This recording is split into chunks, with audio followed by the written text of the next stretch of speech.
They came with no subtlety. Across the void, a voice echoed, not one of curiosity or peace, but conquest. The Zarnathi Dominion, an empire that had swallowed hundreds of worlds, issued Earth a single, unambiguous demand: unconditional surrender. No negotiations. No reasoning.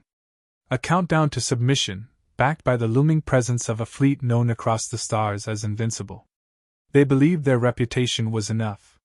Centuries of galactic domination had hardened their confidence into certainty. When Earth's response came, it was not panic or apology.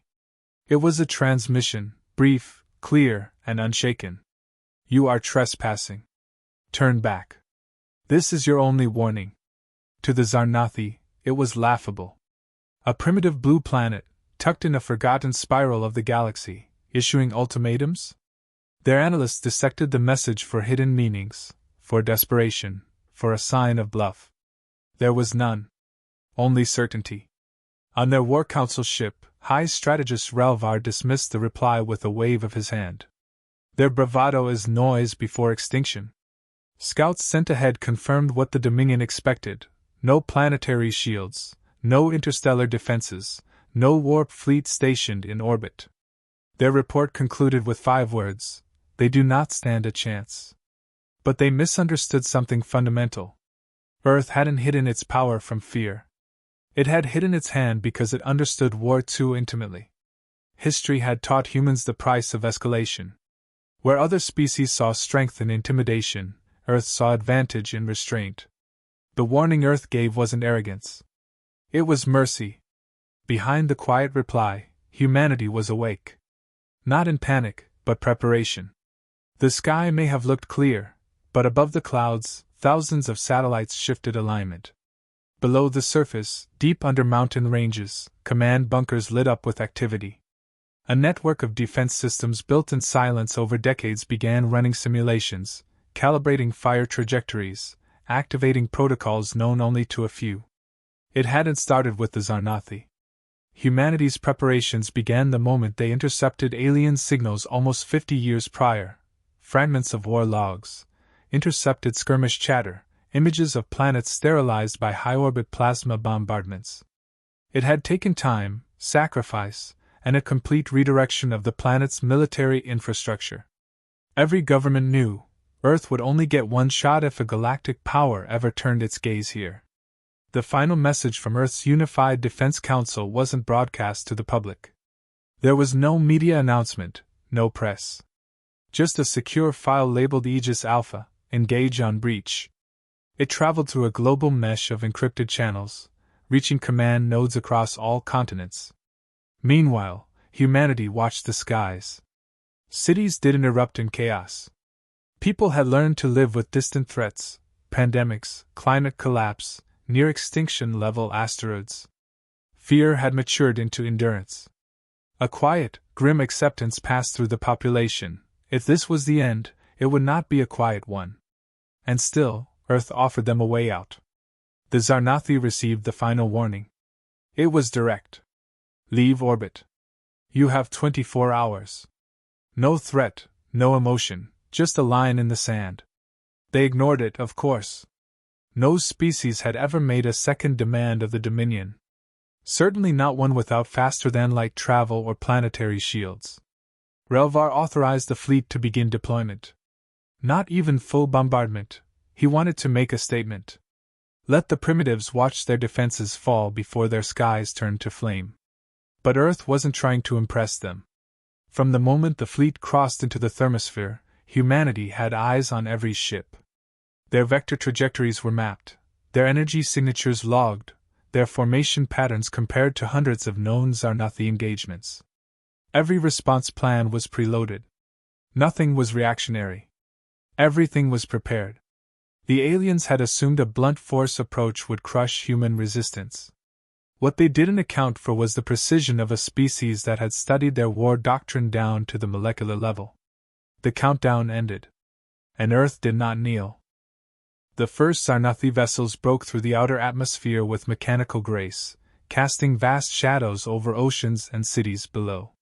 They moved in synchronized formation, flawless and deliberate. There was no attempt to conceal their approach. They wanted to be seen. The Dominion always made a spectacle of dominance. Earth's sky changed color. The fleet's presence distorted light, interrupted communication signals, and disrupted orbital patterns. The sun was still rising, but it felt distant, muted by the silent weight of thousands of warships above. From orbit, the Zarnathi began to cycle targeting scans across key infrastructure zones, but they never fired. Not yet. Their doctrine emphasized psychological suppression before destruction. But Earth was not paralyzed. The signal was given without ceremony. One encrypted pulse activated dormant satellites. Another turned dormant drones into coordinated strike wings. Around the globe, electromagnetic silencers masked human responses from alien scans. Civilian networks fell quiet, not from failure, but by design. Every inch of Earth's defense net had been waiting for this exact formation, this precise aggression, and this arrogant overconfidence. Deep-core servers powered up hardened AI systems buried beneath tectonic plates. They calculated every possible trajectory of enemy movement before the enemy could make a decision. Automated targeting arrays locked onto the most vulnerable nodes of the approaching fleet. Every turret, every stealth drone, every ground-based kinetic driver remained on standby, awaiting the first act of violence. The world's military forces were no longer divided. Borders had become irrelevant years ago. Command was unified, not under a single nation, but under a survival directive. Human unity hadn't been driven by ideology, but by mathematics. The probability of alien contact had grown too real to ignore, and in silence, humanity adapted. The Zarnathi, still circling, transmitted a final demand. It was long, ceremonial, dressed in ritualistic language that spoke of conquest, honor, and subjugation. They offered one last chance for Earth to submit. The broadcast was intercepted, logged, and discarded. It was noise. Earth didn't reply. In the command algorithms, a countdown continued. The aliens had passed Earth's final warning 3 hours ago. Every second since was borrowed time. Sensors tracked power fluctuations in the Zarnathi command ships, noting weapon capacitors beginning to charge. It was the trigger point. Not the demand. Not the arrival. But the readiness to kill. Defense protocols shifted. Orbital cannons aligned with firing solutions pre-mapped a decade in advance. The data predicted enemy responses down to the millisecond. Across underground bunkers, the final authorizations were processed. Not by humans, but by code that had no bias, no emotion, only probability thresholds. When the criteria were met, the decision was made. Instant. Absolute. Civilian populations were not informed. There was no panic broadcast, no sirens. It had been decided long ago that if this day came, people would not be distracted by fear. If destruction came, it would come quickly. If survival came, they would learn of it afterward. In the skies, the Zarnathi continued maneuvering, unaware they were already being tracked, dissected, and outmaneuvered by a species they believed beneath them. Their formation was textbook, precisely the type humans had studied through intercepted battle data from other worlds. They had never changed it. They had never needed to. Until now. One final scan from a lead dreadnought confirmed their weapon arrays were now fully charged. Their fleet had crossed the threshold of peace. Earth's systems recorded the moment, down to the nanosecond. Firing solutions across 5 continents synchronized. The defensive AIs signaled readiness. No voice gave the order. No hand pressed a button. The systems simply engaged. Because humanity had never intended to beg. It had only prepared to end the war before it began. The first strike was silent. From Earth's upper atmosphere, a wave of precision rail bursts erupted, invisible to the naked eye, yet devastating in effect. The nearest Zarnathi frigate disintegrated before it could register impact. No energy weapon had been fired. No explosion followed. It was simply erased, vaporized by hyper-accelerated tungsten rods moving at terminal velocity. A ship designed for war, undone in a blink by mass and momentum. 3 more vanished before alarms even sounded aboard the Zarnathi command vessel. Their fleet scrambled to adjust, but human algorithms had already predicted every maneuver. Each formation shift triggered a new countermeasure. Particle disruptors hidden on lunar outposts split their command net, forcing them into isolated silos. Data latency created confusion, then collapse. Ships began turning in different directions, trying to regroup without orders. Earth's kinetic weapons didn't glow or roar. They struck with silence and finality. The Zarnathi had been prepared for plasma storms, antimatter flak, and radiation bursts. They weren't prepared for the absence of signature. Human weapons didn't leave trails, they left holes. Where once floated warships, now there was only debris drifting in confused orbits. Below orbit, hundreds of launch pods surged upward from the ocean and unmarked deserts. They carried no pilots. Swarm drones, armed with adaptive AI combat programs, flooded the void between atmosphere and space. Each unit executed micro-adjustments in real time, switching tactics every 3 milliseconds based on battlefield conditions. They didn't engage in traditional dogfights, they dismantled vessels mid-maneuver, bypassing shields by infiltrating venting systems and structural joints. The Zarnathi responded with brute force. Plasma lances carved through the sky, tearing clouds open and burning trails across the stratosphere. Several drones were caught in the initial barrage, but it didn't matter. Their loss rate was within projected tolerances. For every 1 destroyed, 10 more exploited the data. Human tactics were never static. They evolved per engagement, learning at exponential speed. The Dominion's fleet began collapsing inward, its outer defense ring shattered. Isolated cruisers attempted to retreat to higher orbit but found themselves met by rail bursts from stealth platforms on Mars. They had underestimated the range of Earth's counterorbital network. Every ship leaving low orbit became target practice. None made it out. Inside the remaining vessels, chaos reigned. Internal sensors malfunctioned. Power grids overloaded. Fire suppression systems failed mid-battle. Some ships detonated without ever being hit, victims of embedded cyber warfare packets seeded weeks earlier through disguised satellite transmissions.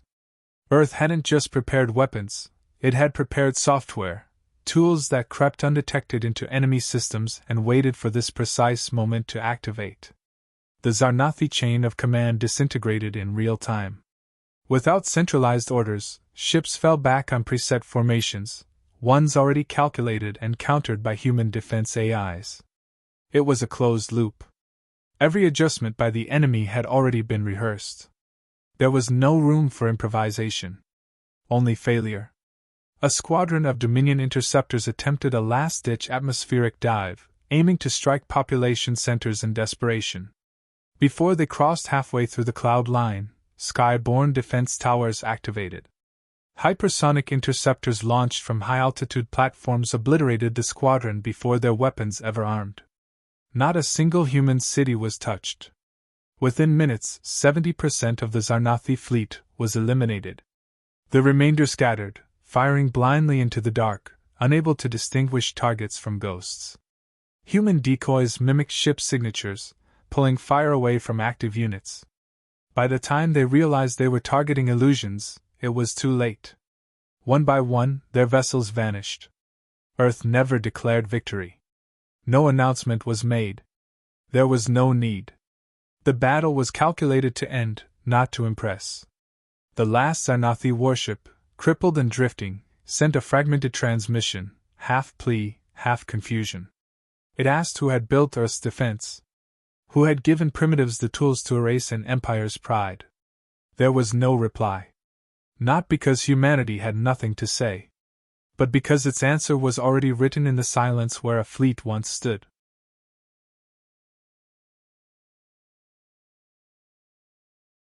The battlefield fell quiet, not from peace but absence. What remained of the Zarnathi fleet was drifting metal and flickering static. Surveillance nodes continued scanning for anomalies, but no further threats emerged.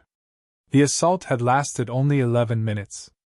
What had been hailed as an unstoppable force was now a memory. Earth's systems didn't celebrate. They recalibrated, ran diagnostics, and quietly resumed readiness mode.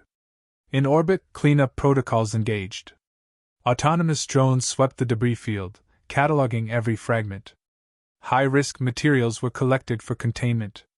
Data from enemy remains was uploaded and cross-analyzed against previous intelligence to refine future defense models. The objective was never vengeance. It was resolution. One conflict, closed with precision, nothing more. The human population remained unaware of the exact events. Emergency broadcasts were held in reserve but never activated. A global AI directive scrubbed any open-source data showing footage of the engagement. Civilian communication lines resumed normal traffic. Life continued without the weight of fear. The battle had been invisible to most, just another brief network blackout, another strange weather pattern. In hidden command centers, analysts reviewed enemy tactics. Even in defeat, the Zarnathi left valuable insight. Their technology, while advanced, was predictable. Patterns repeated across engagements revealed blind spots they had failed to address for generations. Earth had exploited those repetitions with cold efficiency. It wasn't superiority of firepower, it was mastery of information. A classified report circulated among senior defense architects. It outlined not just the Zarnathi defeat, but the implications. If one galactic empire could be neutralized this swiftly, others would notice. Silence was no longer a shield. Earth's presence had been announced not by words, but by action. The message was clear to any listening civilization: aggression would be met not with desperation, but surgical extinction. The decision was made to remain faceless. No diplomatic outreach. No public claim of victory. Humanity had spent decades preparing in secrecy and saw no value in exposing strength beyond necessity. Any civilization watching now had a single choice: interpret Earth's quiet as peace or a warning. The burden of interpretation belonged to them. Meanwhile, contingency plans unfolded. Repair teams mobilized to reinforce orbital platforms. Subterranean production facilities increased the output of new drones, satellites, and countermeasure modules. Earth's defense system treated victory the same way it would have treated loss, as a data point. Always improving, never assuming. International leaders were briefed under oath-bound silence. The unity forged through decades of silent preparation held firm. There were no leaks, no celebrations, no declarations.